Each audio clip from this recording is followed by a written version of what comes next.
Generally मैं बार बार ये word use करता हूं, आईएएस व्यक्ति नहीं व्यक्तित्व का इम्तिहान है। राइट, ये मेरा एक, इसको लिख लो, ये मेरा कोट है। आईएएस व्यक्ति नहीं व्यक्तित्व का इम्तिहान है। व्यक्ति के रूप में तो आप अपने घर से चले, व्यक्ति के रूप में आपने जन्म लिया, व्यक्तित्व के रूप में हमारा पूरा जीवन होता है। तो हम यहां अगर बात करें तो व्यक्ति के रूप में तो हमने जन्म लिया, माता पिता के साथ जुड़ी हुई पहचान, किसी परिवार, किसी धर्म, किसी क्षेत्र, किसी जाति के साथ जुड़ी हुई पहचान एक व्यक्ति की पहचान होती है। व्यक्तित्व का निर्माण किया जाता है और यह निर्माण कोई और नहीं करता है। इस निर्माण में सिर्फ दो लोग शामिल होते हैं।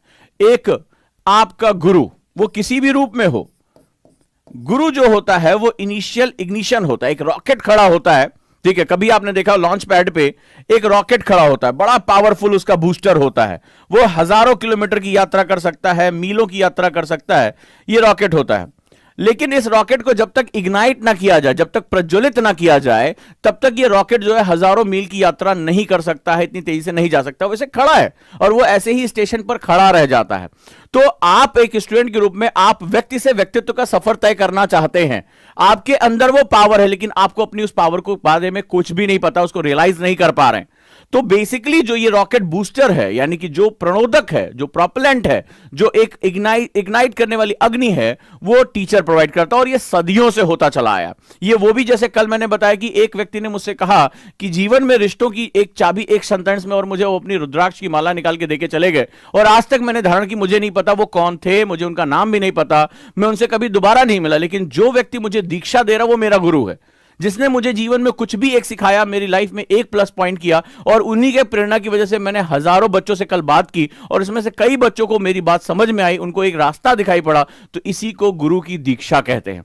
तो एक जो टीचर होता है, यानी गुरु जो होता है, वो कोई भी हो सकता है। जरूरी नहीं कि मैं यहां पर कोचिंग में खड़ा हूं तो मैं ही तुम्हारा टीचर हूं। कोई भी जीवन में कब कहां गुरु मिल जाए कुछ भी किसी को नहीं पता। वो जो आपकी पावर को इग्नाइट करता हो।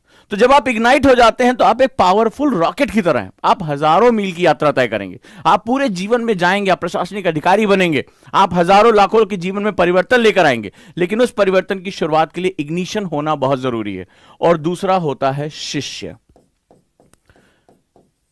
तुम्हारे व्यक्तित्व निर्माण में सिर्फ दो धड़े हैं और कुछ नहीं है। यह गुरु तुम्हारी माता हो सकती है, तुम्हारे पिता हो सकते हैं, तुम्हारा भाई हो सकता है, यह कोई भी हो सकता है, लेकिन शिष्य तुम ही हो। अब शिष्य का मतलब क्या हुआ? जो प्यूपिल है, उस शब्द का मतलब क्या हुआ? वह जो धारण कर सके, वह जो धारण कर सके, वह जो जल सके। गुरु ने इग्नाइट कर दिया, ध्यान से देखो। लेकिन इस अग्नि की जलन किसको झेलनी पड़ती है? मेरी बात को समझ लेना। व्यक्तित्व निर्माण की प्रक्रिया एक एक करके समझाता जाऊंगा, तुम्हें समझ में आ जाएगा तुम्हारी यात्रा कैसे होने जा रही है। या तो तुम लवासना की जर्नी को छोड़ देना, अगर उस अग्नि की जलन को नहीं बर्दाश्त कर सकते, उस हीट को नहीं जो है वो बर्दाश्त कर सकते, छोड़ देना। और अगर तुम्हारे मन में है कि अच्छा ये है मेरा सफर, ये हरी घास पे चलने जैसा नहीं है, ये खुद को जलाने की यात्रा है, तो अगर वो तुम्हें जलन बर्दाश्त करने की अगर तुम्हारे अंदर ताकत है तो फिर यात्रा पे निकल जाना, सफर अपने आप पूरा हो जाएगा। तो यहां पर क्या होता है? शिष्य का मतलब होता है जो धारण कर सके। गुरु जब उसको प्रज्वलित करता है तो अग्नि प्रज्वलित होती है, अग्नि जलाती है, तपाती है, उसको गर्म करती है। लेकिन अगर पात्र, रॉकेट के पात्र क्या होते हैं? बहुत ही ज्यादा, उसके जो बूस्टर होते हैं वो बहुत ज्यादा अग्नि को बर्दाश्त कर सकते हैं। तो वो शिष्य जो धारण कर सके, वो शिष्य जो उसको एब्जॉर्ब कर सके उस नॉलेज को, वो शिष्य जो बदलाव के साथ खुद को बदल सके, वो बदलाव का विरोधी ना हो, वो अपोज चेंज, और जैसे हम लोग कहते हैं अपोज ऑफ चेंज, वो ना हो। और वो जो तपिश हो, देर तक पढ़ना हो, खुद को एकाग्र करके रखना हो, भटकाव से खुद को रोकना हो, लालच से खुद को दूर रखना हो, डिजायर से खुद को दूर रखना हो, इस तरह की लस्ट से, तो वो अपने आप को धारण करके रख सके। इसीलिए गुरु पहले प्राचीन समय में गुरुकुलों में लेके चले जाया करते थे कि एकांत में रखेंगे। संसार की जब तक ये मैच्योर नहीं हो जाता, जब भी इसकी उम्र ऐसी है जहां पर इसके अंदर ये सारी चीजें, काम, क्रोध, लोभ, मोह, सभी कुछ आएगा, तो दूर जंगलों में लेकर चले जाते हैं, माता पिता से भी दूर, कि मां का मोह जो है वह इसको बाधा ना बने, भाई बहन का प्यार बाधा ना बने। तो एक एकांत में जो है वो आराम से सर मुड़ा के एकदम जो है वो पीत वस्त्र अपना डाल के और जमीन पे सोना, एक सभी को साधारण जीवन दिया जाता था। फिर धीरे धीरे मनुष्य इसको धारण कर लेता था, और धारण जब कर लेता था तो फिर अब गुरु निश्चिंत हो जाता था कि अब समाज में भी जाओगे तो एक अच्छा जीवन तुम जी पाओगे। तो शिष्य वो होता है जो धारण कर सके, जो इस तपिश को बर्दाश्त कर सके। नहीं तो क्या होगा? ये रॉकेट जैसे ही बूस्ट होगा, टीचर ने जैसे ही इग्नाइट किया इसको, वैसे ये पिघल जाएगा, खत्म हो जाएगा, ब्लास्ट कर जाएगा। तो कई स्टूडेंट ब्लास्ट कर जाते हैं, जैसे दबाव पड़ता है घबराने लगते हैं, तड़पने लगते हैं, सर नहीं हो रहा है हमसे तैयारी, मेरे पास तो डेली की संख्या में क्वेश्चन आ रहे हैं। क्यों? क्योंकि गुरु ने इग्नाइट तो कर दिया, शिष्य वो धारण ही नहीं कर पाया। तो यहां जो व्यक्तित्व है वो धारिता की बात है, कैपेबिलिटी की बात है। वर्ड सुना होगा कैपेबल, ये कैपेबिलिटी क्या होती है? तो कैपेबिलिटी ऐसा नहीं है, इस अग्नि को धारण करने योग्य इसको बनाया जाता है, वो मटेरियल डाले जाते हैं जो इस ताप को बर्दाश्त कर सके। तो आज की जो मेरी यात्रा है, आज की जो मेरी क्लास है, वो तुम्हें बताएगा कि तुम अपनी धारिता को कैसे बढ़ा सकते हो, तुम अपनी चीजों को कैसे आगे लेकर जा सकते हो, तुम कैसे उसको बर्दाश्त कर सकते हो, और अपना जो गुरु शिष्य का जो परंपरा है, इसी व्यक्तित्व निर्माण में तुम कैसे लेकर आ सकते हो। तैयार हो? चलिए, अब सवाल है कैसे बनाएं अपना व्यक्तित्व, राइट? कैसे बनाएं अपना व्यक्तित्व? तो अगर मेरा इस सेगमेंट में कि अगर I want to improve my personality, so how can I make my personality well and efficient according to the administrative, जो हमारा पर्पस है, जो हमारा एडमिनिस्ट्रेटिव पर्सनैलिटी, वो कैसी होनी चाहिए, कहां से इसकी शुरुआत होनी चाहिए, राइट? चलिए बात करता हूं। इस रॉकेट में एक खास बात और है, गुरु ने इसको इग्नाइट किया, प्रज्वलित किया, इसको बर्दाश्त करने की क्षमता इस रॉकेट में थी। लेकिन एक रॉकेट में और बड़ी महत्वपूर्ण बात होती है, आपने रॉकेट्स के वीडियो देखे होंगे, और वो वीडियो तुम्हें बताता है कि ये अपनी डायरेक्शन जो शुरुआत में जब ये थ्रस्ट लेता है पृथ्वी की, जब ये ग्रेविटी में होता है, तो इसके सबसे ज्यादा बिखर जाने की बहुत गुंजाइश होती है, क्योंकि ग्रेविटी खींचती है, ग्रेविटी गुरुत्वाकर्षण बल उसको खींचता है, इसके पास भार होता है, ढेर सारी चीजों का भार लेके चल रहा होता है, इसमें ईंधन टैंक होता है, इसमें जो है वो तमाम तरह के केबिन्स बने होते हैं, भारी भारी मशीन होती है। जब आप आईएएस की तैयारी के लिए उड़ते हो तो आपके सपनों का बोझ होता है, ढेर सारे सपनों का बोझ होता है, ढेर सारी उम्मीदें होती हैं, तमाम तरह के आकर्षण होते हैं, उधर आपका जो है वो जानने वाली या जानने वाला भी आपके साथ उम्मीदें लगाए बैठा हो, सब पूरा परिवार खानदान भर उम्मीदें लगा के बैठा होता है। ये ग्रेविटी है, ये खींचती है। और आपने देखा होगा रॉकेट इसी समय सबसे ज्यादा, अगर आपने देखा होगा समुद्र में ऐसे जाकर ऐसे गिर जाता है, ठीक है, डिसोरिएंट हो जाता है। सबसे ज्यादा ईंधन इसी समय जलता है जब तक पृथ्वी की जब तक उसको पलायन वेग यानी एस्केप वेलोसिटी ना मिल जाए। जो साइंस का स्टूडेंट होगा वो मेरी बात को समझ रहा होगा, जब तक वो पृथ्वी के गुरुत्वाकर्षण से निकल नहीं जाता तब तक सबसे ज्यादा जो ईंधन है रॉकेट का तभी जलता है। एग्री करते हो? हां। तो जब आप तैयारी करने जाओगे तो सबसे पहले ये उम्मीदों का जो बोझ है, सपनों का जो बोझ है, लोगों ने तुम्हारे साथ जोड़ रखा है, किसी ने वादा किया कि मैं आऊंगा आईएएस बनने के बाद तुमसे शादी करूंगा, किसी ने कहा नहीं जीवन साथ बिताएंगे, तमाम ये सब क्या है? ये सब उम्मीदों के बोझ। और सबसे ज्यादा शुरुआती दौर में ही अगर आपके पास प्रॉपर इग्निशन नहीं है, मैं जो बात कहने जा रहा हूं उसको ध्यान से समझ लीजिएगा, अगर प्रॉपर इग्निशन नहीं है तो आप सबसे पहले आपने देखा होगा आपकी ट्रैजेक्टरी फेल हो जाती है और आप किसी और दिशा में मुड़ जाते हैं, अपने ही सपनों के बोझ के नीचे दब जाते हैं और इस आकर्षण के गुरुत्वाकर्षण से जो प्रभाव है इससे आप नहीं निकल पाते हैं। आपके टीचर ने जो इग्नाइट किया, टीचर से दूर होने के बाद वो धीरे धीरे वो मशालें बुझ जाती हैं और आप कभी भी अपने लक्ष्य तक नहीं पहुंच पाते। और ऐसा करने वाले बच्चों की संख्या शायद 98% से ज्यादा है। इसीलिए पूरी दुनिया में किसी भी एग्जाम में जो सक्सेस की दर होती है वो हार्डली 2% ही होती है।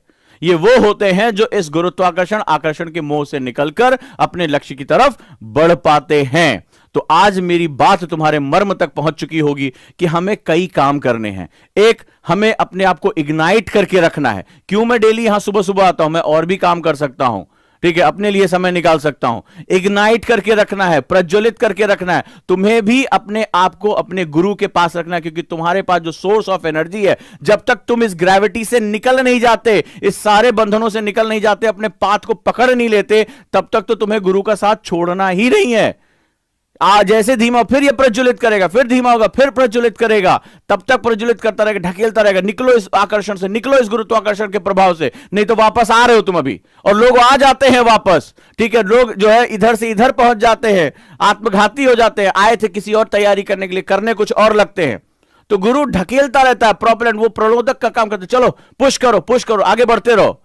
और शिष्य वो होता है जो उस धक्के को भी सकारात्मक रूप से लेता है। हां, ये मेरे लिए कर रहा है, मैं जान रहा हूं कि मैं इस गुरुत्वाकर्षण प्रभाव से नहीं निकल पा रहा हूं, मुझे निकालने का ये प्रयास कर रहे हैं, तो उसको वो बर्दाश्त करता है। कुछ लोग इसका विरोध करते हैं, अरे तुम्हारी हिम्मत कैसे पड़ी, तुम मास्टर हो, मास्टर की तरह रहो, ज्यादा समझाओ नहीं, ठीक है, फीस लियो, जल्दी जल्दी पढ़ाओ, हमें जाने दो। जब टीचर कहता है ऐसे नहीं ऐसे पढ़ना है, ऐसे कहते, उसका विरोध करते हैं। तमाम ऊटपटांग बातें करता है। अरे देखो अभी इसी पे कोई लिखेगा, अरे देखो बेवजह की बकैती कर रहा है, सुबह सुबह आके ये जो बकवास करते हैं, ये वही होते हैं जो कभी ना अपने गुरुत्वाकर्षण से निकल ही नहीं पाए और ये सोचते हैं जब हम डूबे हैं सनम तो तुमको भी ले डूबेंगे। तो ये जहां मौका इनको मिलता है वहां पर ये मुंह खोलते हैं और सोचते हैं कि चलो कम से कम आज दिन भर में एक आदमी तो बर्बाद कर लें, हम डूबे तो अकेले तो नहीं फील करेंगे जब यहां समुद्र में जाके डूब गए हैं, चलो दो चार सही, दो चार कम से हम डूब जाए तो कम से कम और मजा आएगा। तो इस तरह की जो निगेटिविटी होती है वो हमारी इसी वजह से आती है। अब इस रॉकेट को हमें सही डायरेक्शन देना है और वो हमारा आता है व्यक्तित्व निर्माण की प्रक्रिया से। तो रॉकेट में क्या चीज होती होगी? रॉकेट को नहीं पता कि कितने मीलों का सफर उसको तय करना है। रॉकेट को एग्जैक्टली नहीं पता होता है उस समय, या वैज्ञानिक अगर मैं बात करूं यहां जिसका दिमाग है उसको नहीं पता होता कि रॉकेट एग्जैक्टली ट्रैजेक्टरी को पाएगा या नहीं पाएगा। ये रॉकेट जो है वो गुरुत्वाकर्षण के बाहर निकल पाएगा कि नहीं निकल पाएगा, पलायन वेग जो होता है वो हो पाएगा कि नहीं होगा। जैसे हमारे यहां मंगल मिशन जब छोड़ा गया था, हमारे जो इसरो के वैज्ञानिक थे उन्हें नहीं पता था कि जिस समय रॉकेट पीछे गया और संपर्क टूट गया उस समय ये लौट कर आएगा कि नहीं आएगा। लेकिन उन्होंने कैलकुलेशन अच्छी की थी, सब कुछ था, लेकिन पूरा धक धक धक धक जो है वैज्ञानिक समुदाय का कि भारत पहली बार में मार्स ऑर्बिटर मिशन, आपने ये पिक्चरें भी देखी होंगी, तमाम वेब सीरीज भी देखी होंगी, कर पाएगा कि नहीं कर पाएगा।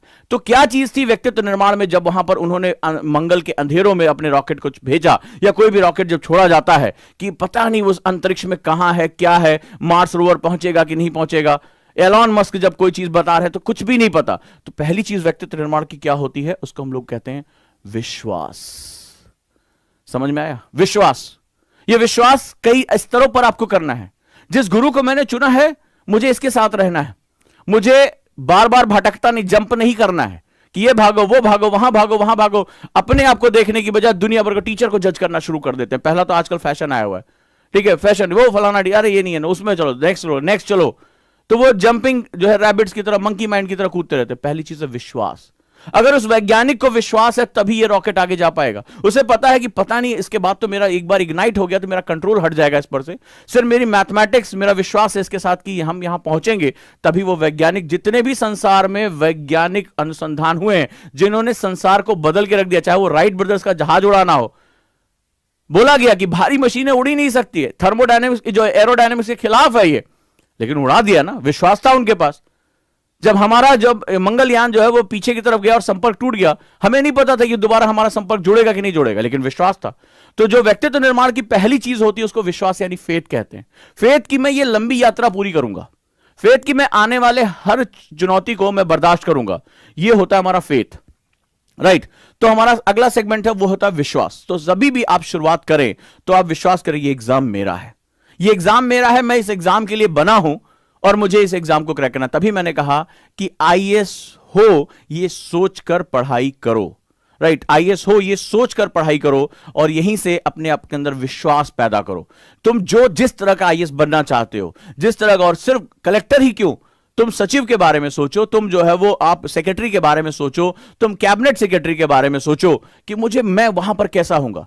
अंदाजा लगाओ कि प्रधानमंत्री के बगल में तुम बैठे हो, एक हाई प्रोफाइल मीटिंग चल रही है और तुम्हें इनवाइट किया जा रहा है क्योंकि एक बहुत बड़ी समस्या का समाधान देने जा रहा हो। आपने नोटिस किया था जब हमारे सीडीएस शहीद हुए विपिन रावत जी, तो जो है कैबिनेट कमेटी की जो मीटिंग हुई उसमें आपने देखा प्रधानमंत्री के साथ अजीत डोवाल साहब बैठे थे। एक ऐसा आईपीएस ऑफिसर बनने की कल्पना करो कि प्रधानमंत्री उस ऐसी मीटिंग में जहां की बातें बाहर नहीं आ सकती, उस मीटिंग में भारत के समक्ष आने वाली जो चुनौतियां हैं उसके समाधान के लिए तुम्हें बुलाया जा रहा है। वो विश्वास पैदा करो कि हाँ ये मैं ही हूं जो बन सकता हूं, और ये जब विश्वास तुम प्रफुल्लित करोगे तभी जो है वो आगे जा पाओगे। तो पहली चीज, आज से कभी भी अपने मन में गूंजता है यहां पे, सर हमसे नहीं, मेरे पास कितने क्वेश्चन आते हैं, सर नहीं हो पा रहा है, सर नहीं कर पा रहे हैं, सर नहीं नोट्स बन पा रहे हैं, सर नहीं आंसर लिखा जा रहा है, सर नहीं 8 घंटा पढ़ पा रहे हैं, नहीं, मत कहो। विश्वास रखो कि हां मुझे करना है, मुझे आगे जाना है, मुझे आंसर लिखना है। कोई बात नहीं, 10 लाइन का आंसर नहीं लिखेंगे, 3 ही लाइन लिखेंगे, लेकिन लिखेंगे। विश्वास और अविश्वास के बीच में यही थोड़ा सा फर्क होता है। जितनी बार हम नहीं नहीं खुद से बोलते हैं उतनी बार हम अपने मकसद से दूर होते चले जाते हैं। सेकंड, एडमिनिस्ट्रेटिव व्यक्तित्व के लिए 3 चीजों का होना जरूरी है, जिसमें 2 के बारे में तो आप अच्छी तरह जानते हैं। एक होता है आईक्यू, इंटेलिजेंट क्वेश्चन। दुनिया भर के तमाम यूनिवर्सिटीज में वैज्ञानिकों के लिए इसकी बड़ी आवश्यकता पड़ती है, लेकिन एक्चुअली में आईएएस के लिए इसकी बहुत ज्यादा, मतलब हायर लेवल ऑफ थॉट्स नहीं चाहिए होते हैं। अगर ऐसा होता तो यूनिवर्सिटी के सारे टॉपर, गोल्ड मेडलिस्ट, सारे आईआईटीएन आईएएस बन जाते। ऐसा नहीं होता है। आज भी गांव देहात के बच्चे, तमाम रीजनल लैंग्वेज में पढ़े हुए बच्चे, सेकंड डिवीजन आए हुए बच्चे, कई बार फेल हुए बच्चे, वो भी आईएएस बनते हैं। तो इसका मतलब है अगर आपके दिमाग में ये चीज है कि बहुत हाई लेवल ऑफ आईक्यू मुझे चाहिए तब मैं आईएएस बनूंगा, तो ये एग्जाम थोड़ा उससे अलग है। ये तुमसे एडमिनिस्ट्रेटिव एप्टीट्यूड के बारे में बात करता है, ये एडमिनिस्ट्रेटिव व्यक्तित्व के बारे में आपसे बात कर रहा है। तो अगली चीज क्या है? ईक्यू, इमोशनल क्वेश्चन, इससे ज्यादा, दैट इज ये निम्न, ये उससे ग्रेटर और ये इससे ग्रेटर। एक चीज और जोड़ूंगा, पीक्यू। तो बेसिकली ईक्यू का मतलब होता है इमोशनल क्वेश्चन। इमोशनल यानी आपके पास भावनात्मक अभिज्ञता। ये इमोशनल होना नहीं कि रोना शुरू कर दो, किसी गरीब को देखो तो हाय दैया छाती पीटना शुरू कर दो, नहीं। इमोशनल क्वेश्चन का मतलब होता है कि तुम उनकी जो मजबूरियां हैं, उनकी भावनात्मकता को समझते हुए निर्णय लो। जब तुम निर्णय लो तो केवल दिमाग से मत निर्णय लो, इसके साथ वो कहता है कि हृदय से को भी इन्वॉल्व करो, दोनों को बैलेंस करो, आईक्यू और ईक्यू को बैलेंस करो, निर्णय बहुत ही अच्छा होगा। तुम समझ सकोगे कि आज तुम्हारे कामों से किसी को हो सकता है दिक्कत हो, लेकिन जैसे जैसे तुम काम आगे बढ़ाते जाओगे वैसे वैसे इनके जीवन में एक नयापन आएगा, एक नई चीज आएगी, वहां पर तुम्हारा ईक्यू यानी इमोशनल क्वेश्चन आता है। लेकिन यूपीएससी के लिए जो तुम्हें चाहिए वो चाहिए होता है पीक्यू, यानी कि परसिस्टेंट क्वेश्चन। परसिस्टेंट यानी लगातार लड़ते रहना, this is the most important thing, most important thing PQ. Persistent का मतलब होता है लगातार लगे रहना, धैर्य के साथ लगे रहना, तब तक जो है वो बार बार कहते हैं कि रसरी आवत जात से सिल पर पड़त निशान, ये है पीक्यू। बहुत पहले हमारे यहां इसके बारे में बता दिया गया था, वेस्टर्न अब बता रहा है, बहुत पहले ईस्ट जो है वो पहले इसके बारे में बता चुका है कि रसरी आवत जात से सिल पर पड़त निशान, ये बिल्कुल एग्जैक्टली वही है। तो क्या है ये पीक्यू? पीक्यू कहता है कि when you start your performance do it on regular basis. मैंने कल हैबिट के बारे में इससे पहले डिस्कस किया था। परसिस्टेंस, डोंट जंप अप, ऐसे जंप नहीं करना है कि ये गए ये आए, ये वाला काम नहीं है। जो पीक्यू है वो ये है, जैसे पीक्यू। पीक्यू का मतलब होता है परसिस्टेंस बनाए रखना, हिट करते रहना। ठीक है, मैं नौकरी में हूं, कई बच्चों ने कहा सर टाइम नहीं मिलता। एक बच्ची ने मैसेज किया कि सर 27 साल एज हो गई है, 3 ही घंटा पढ़ने के लिए मिल रहा है। Do it, do it, do it, do it. ठीक है, घबराना नहीं, 3 साल को लेकर कैलकुलेट नहीं करना है, जस्ट हिट योर डे। 3 घंटा मतलब अगर 3 घंटा है तो इसको हिट करते रहो, हिट करते रहो, हिट करते रहो। इससे नीचे नहीं जाना है, ऊपर नहीं बढ़ पा रहे हो, तुम्हारे जीवन में ऐसी चुनौतियां है, कोई बात नहीं, बट परसिस्टेंस लगा रहना है। परसिस्टेंस का एक और मतलब है, मैंने कई बच्चों को देखा पढ़ाने के दौरान अपनी टीचिंग में, पहला अटेम्प्ट नहीं हुआ, छोड़कर भाग गए, टीचर को गाली दिया, सबको ऊट पटांग सोशल मीडिया पे लिखा, उसके बाद भाग गए, छोड़ छाड़ बिस्तर उस्तर लेके निकल लिए। तो परसिस्टेंस का मतलब, और इसी बार मैं ऐसे तमाम जो है इस बार मेधावी स्टूडेंट से मिला जो सेलेक्ट हुए, आईएएस आईपीएस बने, उसमें उन्होंने बहुत कम लोग थे जिनको फर्स्ट अटेम्प्ट में मिला, दूसरा अटेम्प्ट, तीसरा अटेम्प्ट, उसमें कई ऐसे थे जो पहली बार में इंटरव्यू में गए, दूसरी बार प्री नहीं निकला उनका, लेकिन hit hit hit hit hit. तो परसिस्टेंस का मतलब होता है जीवन के हर क्षेत्र में एक नियमितता लेकर आना। नियमितता, परसिस्टेंस मतलब मुझे किसी भी रूप में अपनी जो है एक रूपता बनाए रखनी है, चाहे वो पढ़ाई की हो, व्यवहार की हो। पता चला कुछ लोग क्या होता है, कई बार पागलों जैसा बिहेव करने लगते हैं, बहुत तनाव में हूं सर, ऊट पटांग से बोलने लगते हैं, रोने लगते हैं। ठीक है, नहीं, व्यवहार में भी परसिस्टेंस लेकर आना है। ठीक है, एग्जाम है ये, लेट इट बी, मुझे एग्जाम की तरह लेना है। ऐसा नहीं कि मुझे कोई फांसी चढ़ा दिया जाएगा, मैं फेल हो जाऊंगा। एक बार फेल हो गया कोई बात नहीं, दूसरी बार जाना है, दूसरी बार नहीं, तीसरी बार करना है मुझे। अगर मेरे पास अटेम्प्ट ऊर्जा है, मेरा ये सपना है, मुझे पता है कि मैं इस एग्जाम के बाहर परिवर्तन लेकर आ सकता हूं, तो मुझे ये चीज करनी है। क्लियर है? नेक्स्ट वन, तो अब आप इस पे फोकस करिए, परसिस्टेंस, अपनी पढ़ाई में, अपने व्यवहार में, अपनी मानसिक दशाओं में, अपनी पॉजिटिविटी में, इन सब में परसिस्टेंस चाहिए आपको। ठीक है, अगर आप नियमितता लेकर आ पाते हैं तो आपके लिए बहुत आसान हो जाएगा। नेक्स्ट, थर्ड, पर्सनालिटी डेवलपमेंट के लिए develop attitude and aptitude. UPSC में दोनों चीजें चाहिए। कई बार कहा जाता है कि पॉजिटिव एटीट्यूड रखिए, पॉजिटिव एप्टीट्यूड क्यों नहीं? ये बड़ा इंपॉर्टेंट है। अब यहां पर हम जरा बात कर लेते हैं कि आखिर इसमें जो है सेगमेंट क्यों आखिर ऐसा हो रहा है, ये समझ लीजिए। एटीट्यूड यानी अभिवृत्ति। अभिवृत्ति की अगर बात करें तो अभिवृत्ति का मतलब होता है कि आप जो ये चैलेंजेस डेली डेली आ रहे हैं उसको किस रूप में देख रहे हैं, किस तरह से आप आज आगे लेके जा रहे हैं। आपके सामने जो चैलेंजेस है, मुझे मान लीजिए मेरा आंसर अच्छा नहीं लिखा जाता, तो एक होता है सर मेरा आंसर बार बार नहीं लिखा जाता, सर मैं नहीं लिख पा रहा हूं, सर मैं क्यों लिखूं, मैं अच्छा आंसर नहीं। और दूसरा तरीका होता है कि मुझे आज कम से कम इंट्रोडक्शन ही अच्छा करना है, कोई बात नहीं, पूरा आंसर मुझसे अच्छा नहीं लिखा, मेरे पास फैक्ट्स अच्छे नहीं है, लेकिन 3 लाइनें 4 लाइनें मुझे अच्छी लिखनी है। चलो अभी हम इस महीने इसी पे काम करते हैं, मैं कोई जल्दबाजी में नहीं। तो मैं अपने जो मेरे सामने प्रॉब्लम्स आ रही, एटीट्यूड क्या काम करता है, जो मेरे सामने प्रॉब्लम्स आ रही हैं, मैं इसको चैलेंजेस रूप में कहना शुरू कर देता हूं कि ये मेरे चैलेंजेस हैं, प्रॉब्लम्स नहीं है बेसिकली। और इन चैलेंजेस को मैं माइक्रो लेवल में तोड़ने की क्षमता जानता हूं, यानी छोटे छोटे सूक्ष्म स्तर पे मैं इसको तोड़ दूंगा। कि प्रॉब्लम बड़ी, मान लो जो मेरे पास, मुझे 150 वर्ड का आंसर मुझसे नहीं लिखा, बहुत से बच्चों ने, कल भी एक क्वेश्चन आया मेरे पास कि समझ में नहीं आ रहा है कि आंसर की शुरुआत कहां से करें। तो जब समझ में नहीं आता, शुरुआत नहीं, तो उसको छोटे स्तर पे तोड़ दो कि मुझे आंसर ही क्यों लिखना है, मुझे सिर्फ प्रसंग लिखना है, मुझे सिर्फ इंट्रोडक्शन लिखना है। तो किसी भी चीज का केवल इंट्रोडक्शन लिखना है। तो हमें एक आंसर में पता होता है कि हमारे मिनिमम 3 पार्ट होते हैं, इंट्रोडक्शन, उसकी बॉडी यानी एक्सप्लेनेशन, और कंक्लूजन यानी उपसंहार।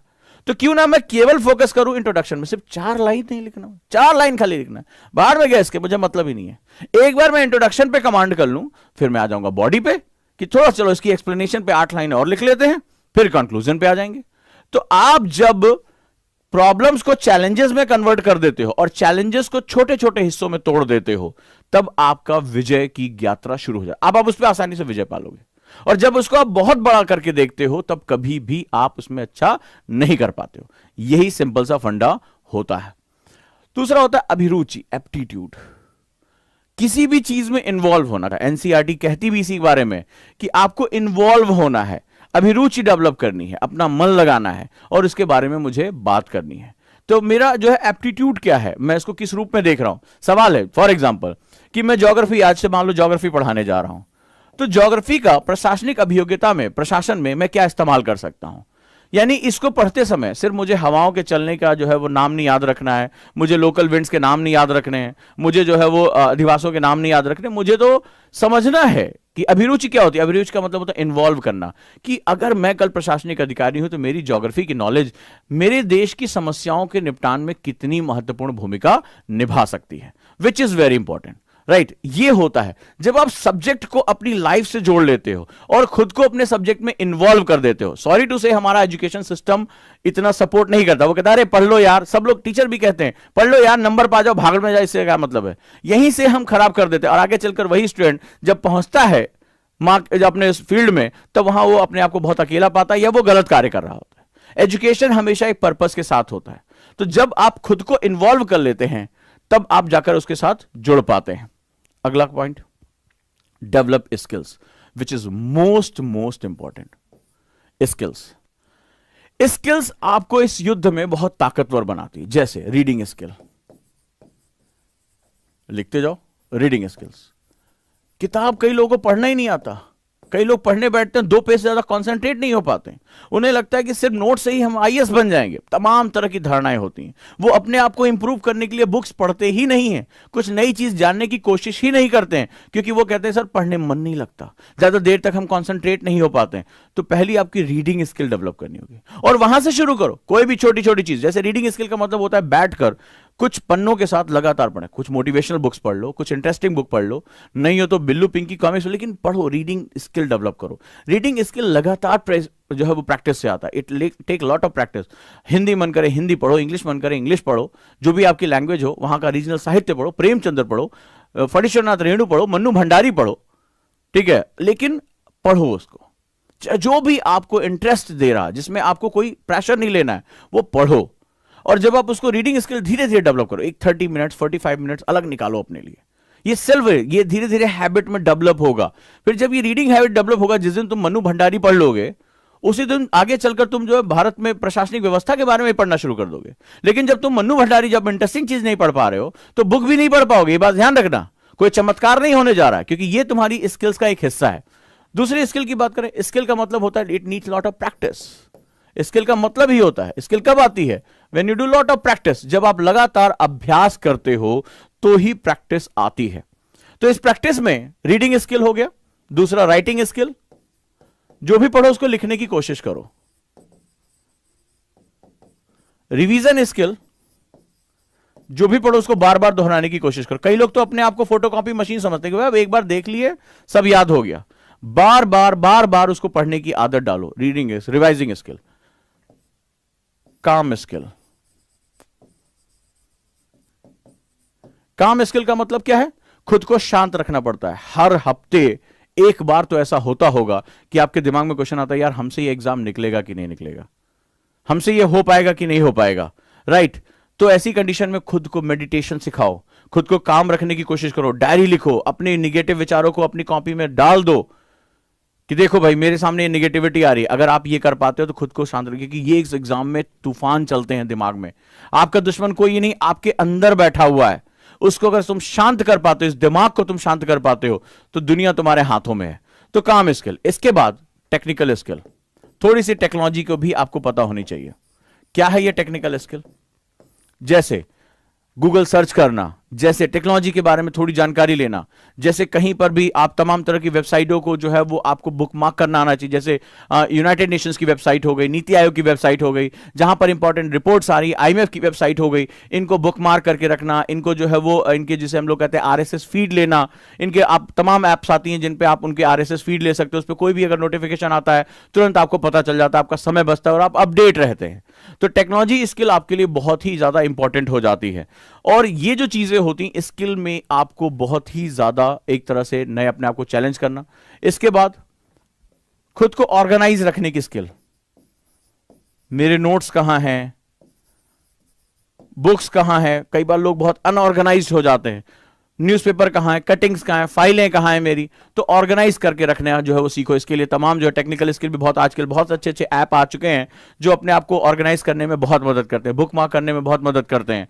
तो इससे आपका बहुत समय बचता है। आगे चलकर जब आप धीरे धीरे आपके नोट्स बढ़ेंगे, अभी तो ठीक है, लेकिन आपके नोट्स बढ़ेंगे, न्यूज़पेपर की कटिंग्स बढ़ेंगी, तमाम तरह के जो है इनपुट्स पर बुक्स बढ़ेंगे, तो उसमें आपको कई बार कॉन्सेप्ट ढूंढने पड़ते हैं। अब ढूंढने में 2-2 3-3 घंटा गुजर जाता है। तो आपको ये चीजें सीखनी पड़ेगी। अगर आप ये चीजें सीख पाते हैं तो आगे चलकर जो बुक पढ़ना है, टाइम टेबल मैनेज करना है, वो आपके लिए बहुत बहुत ज्यादा आसान हो जाता है। तो उम्मीद करूंगा कि इसके बाद, यानी कि जो मैंने आपको फिर से बताया, एक हम इसको रिवाइंड करते हैं और हम समझते हैं। मेरी इस बात का मतलब तुम्हें समझ में आ गया होगा। अगर इस यात्रा में जाना है तो एक ऐसा व्यक्ति जो आपको इग्नाइट कर सके उसको रखिए, खुद को तैयार करिए कि मुझे इस हीट को धारण करना है, राइट। फिर अपनी ट्रेजेक्टरी को, आपको पता है कि जो आपकी तैयारी के शुरुआती दौर होगा वो सबसे कठिन होगा। अगर इसी ग्रेविटी में तुम 3 से 4 महीना लिख लो, अगर आज से तुम तैयारी शुरू करने जा रहे हो तो 3 to 4 मंथ सबसे डिजास्टर्स होते हैं। शुरुआत में क्या होता है, थर्स्ट ज्यादा मिलता है, 2 महीने जो है बहुत आप तेजी से पढ़ोगे, तीसरा चौथा महीना आप अचानक से डाउन हो जाओगे। अगर ये चौथा महीना जो है तुमने सही से निकाल लिया और अपनी कंटिन्यूटी को बनाए रखा तो 5वें महीने में आप 5वें-6ठे महीने में आसानी से जाओगे। लेकिन चौथे महीने आते आते तुमने महसूस किया होगा आपका डाउनफॉल शुरू होता, और उस समय अगर आपने अपने आप को नहीं संभाला, अपने टीचर से बात नहीं की, खुद को इग्नाइट नहीं किया, तो फिर आप ट्रेजेक्टरी से हट जाओगे। और इसके बाद अगर कंटिन्यू रखा तो सफर तुम्हारे लिए आसान हो जाता है। क्लियर है? विश्वास से बात अपनी शुरू करो और पीक्यू पर आओ। आज से तुम्हारी, अगर कई लोगों ने मुझसे पूछा कि सर एडमिनिस्ट्रेटिव एप्टीट्यूड के लिए क्या बहुत तेज लाल होना, बहुत तेजू लाल होना, बहुत ही जो है गोल्ड मेडलिस्ट होना जरूरी नहीं, तुम्हारे सामने है। पीक्यू होना जरूरी है in every behaviour, in your thoughts, in your daily routine, in your thinking process, in your behaviour, सभी में तुम्हारा परसिस्टेंट होना जरूरी है। ये रिक्वायरमेंट है यूपीएससी की। क्यों तुमसे प्री मेंस इंटरव्यू कराते हैं, इतना करने के बाद भी जाके उसका ट्रेनिंग कराते हैं। तुम्हारा बहुत धैर्य देखा जाता है कि सामने एक व्यक्ति गाली दे रहा है। आपने देखा कोविड टाइम में 2 डीएम ने अपना जो है आपा खो दिया, क्या हालत हुई, पूरे देश से माफी मांगनी पड़ी। परसिस्टेंस ऑफ बिहेवियर, कि तुम जो है वो बिल्कुल ही नियत बने रहोगे, तुम्हारे व्यवहार में कोई भी परिवर्तन नहीं आएगा। ये होता है परसिस्टेंस होना। ठीक है, तो आपका अगर हम डेली पढ़ रहे हैं तो हम डेली पढ़ेंगे, हमारा व्यवहार यही रहेगा। बार बार मानसिक उच्चार, अरे यार बोर हो गए हैं, नहीं पढ़ा जा रहा है, नहीं, ये नहीं करना है मुझे। इसके बाद एटीट्यूड और एप्टीट्यूड दोनों डेवलप करो। किसी भी समस्या को बहुत बड़ा करके मत बोला करो, नहीं हो पा रहा है, ऐसा नहीं हो पा रहा है। रिवीजन करना है, छोटा छोटा रिवीजन करो। किसी को बोल दो कि तुम मुझे पढ़कर सुनाओ, मैं उसको सुनकर याद रखूंगा। आप मोबाइल में उसको रिकॉर्ड करके सुन सकते हो, कई तरीके हैं आपके पास। और स्किल्स, बिना स्किल्स के ये युद्ध नहीं लड़ा जा सकता, कभी नहीं हो सकता। अगर आप अपनी पर्सनालिटी पर काम नहीं करोगे तो कभी भी आपकी पर्सनालिटी आपको उस तरह नहीं बनती हुई दिखाई पड़ेगी। अगर आप अपने लिए 30-35 मिनट पढ़ने के लिए नहीं निकालते हो, खुद को अपने आप को नर्चर करने के लिए नहीं निकालते हो, कभी भी काम नहीं चलेगा। अगर आपका पेन नहीं चलता, सोच रहा कि पढ़ ले तो लिख लेंगे, कभी भी नहीं होगा। अगर आप अपने आप को रिवीजन स्किल में नहीं डाल रहे हो तो कभी भी काम, अगर आपके टाइम टेबल में रिवीजन नहीं है, कुछ एक तरफ पढ़ते जाओगे, दूसरी तरफ रेत के निशान जो है मिटते चले जाएंगे। ठीक है, खुद को काम करना नहीं आता, खुद से डेली पूछना है कि मुझे कैसे करना है। जो कल सुबह मेरी 6:30 बजे क्लास है मेडिटेशन की, आओ वहां पर बैठते हैं, बात करते हैं। खुद को शांत रखना सीखना बहुत महत्वपूर्ण है। ठीक है, टेक्नोलॉजी स्किल मुझे पता नहीं, कई लोग वर्ड जो है मैंने देखा कई लोग जीमेल नहीं बना पाते हैं, तो वो सब चीजें तुम्हें आनी चाहिए। और खुद को ऑर्गेनाइज करना सीखो कि मुझे कब क्या कैसे करना है। जो लोग ऑर्गेनाइज कर पाते हैं वो उनके लिए बहुत आसान होता है। मैंने देखा है कि आपने देखा होगा कई बार जो है वो तमाम, आपने देखा होगा रिजल्ट में भी हमें दिखाई पड़ा, जिनके माता पिता अच्छे पदों पर होते हैं, और जैसे मान लो आपने देखा होगा उनके परिवारों में या तो कोई एडमिनिस्ट्रेटिव सेगमेंट में होता है या बहुत अच्छे पढ़े लिखे होते हैं, उनके बच्चे बहुत आसानी से एग्जाम क्रैक कर ले जाते हैं, बड़ी ऊंचाई पर पहुंचते हैं। उसके पीछे कारण क्या होता है? उसके पीछे कारण ये होता है कि वो लोग खुद भी अपने आप को ऑर्गेनाइज करके, उनके घरों में बड़ा डिसिप्लिन चलता है। आप ये सोचते हैं कि उनके बच्चों को बड़ा लग्जरी मिलता, नहीं मिलता है। उनके शुरुआत से ही उनके पढ़ने लिखने पर बहुत फोकस किया जाता है, वो टाइम से उठते हैं, टाइम से स्कूल जाते हैं, उनको उतनी लग्जरी नहीं मिलती है। धीरे धीरे वो अनुशासन यानी डिसिप्लिन, खुद को ऑर्गेनाइज करने का जो तरीका होता है, डिसिप्लिन मतलब क्या, खुद को ऑर्गेनाइज करना, वो उनके जीवन का हिस्सा बन जाता है। फिर धीरे धीरे उनके लिए कोई भी एग्जाम क्रैक करना एक बिल्कुल, आपने देखा होगा, एक कॉमन बात हो जाती है। ठीक है, आपने नोटिस किया होगा और आप खुद भी पढ़ के देखे, मैंने इस बारे में बहुत बात किया है, बहुत चीजों को देखा है, तो आपको एक अलग ही दिखाई पड़ता है कि वो एक बचपन से उनकी ट्रेनिंग इस तरह से होती है। आपने देखा होगा जो सैनिक स्कूल में बच्चे जाते हैं उसमें आगे चलकर वो मेजर या कैप्टन के रूप में बहुत आसानी से निकल जाते हैं, क्योंकि शुरुआत से उनकी ट्रेनिंग अच्छी होती है, वो एक अनुशासन में बंधे होते हैं, पहले से ही वो कैडेट के रूप में तैयार हो चुके होते हैं। सो इस कंडीशन में आपने देखा होगा कि हमें जो अनुशासन, हमें जो ऑर्गेनाइज वे में हमें तैयार करना होता है, वो आगे चलकर अपने आप एक प्रोसेस को जन्म देता है, जिसे हम प्रोसेस ऑफ सक्सेस कहते हैं, यानी हम सफल होकर निकल जाते हैं। तो उम्मीद करता हूं कि आप लोगों को आज जो बेसिक प्रिपरेशन थी वो आप लोगों को मिली होगी, आप लोगों को जो करना है।